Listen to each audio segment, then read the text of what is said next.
নমস্কার, শুভ সকাল। আজ 6 ফেব্রুয়ারি শুক্রবার। পঞ্জিকা অনুসারে আজ মা কৃষ্ণা পঞ্চমী তিথি। কর্কট, সিংহ ও কন্যা রাশির জাতকদের ভাগ্যে আজ কি আছে জেনে নিন।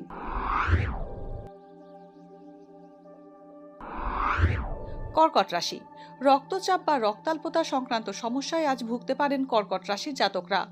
ম্যানেজমেন্টে ছাত্রছাত্রীদের সাফল্য পাওয়ার যোগ রয়েছে। দাম্পত্যে মনোমালিন্য হতে পারে। আজ সুযোগের সদ্ব্যবহার না করলে তা হাতছাড়া হতে পারে। উৎপাদনের সঙ্গে যুক্ত ব্যক্তিদের কর্মক্ষেত্রে সাফল্য আসবে।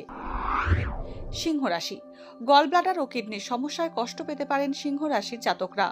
মাস কমিউনিকেশন, আরবান প্ল্যানিং ও ম্যানেজমেন্টের সঙ্গে যুক্ত ব্যক্তিরা শুভ ফল পাবেন।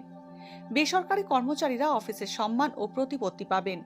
ব্যবসায় লাভ বাড়ার সম্ভাবনা আছে। ঝুঁকি নিয়ে কোথাও বিনিয়োগ করবেন না। কন্যা রাশি, অতিরিক্ত মানসিক চিন্তায় জর্জরিত হবেন কন্যা রাশির জাতকরা। গ্যাস, অম্বল, পেট ব্যথার মতো ক্রনিক অসুখে আপনি কষ্ট পেতে পারেন। অংশীদারির ব্যবসা থেকে ক্ষতির আশঙ্কা রয়েছে। ছোট ভাই বোনের সঙ্গে মতপার্থক্য হতে পারে। আজ কোথাও অর্থ বিনিয়োগ না করাই উচিত হবে।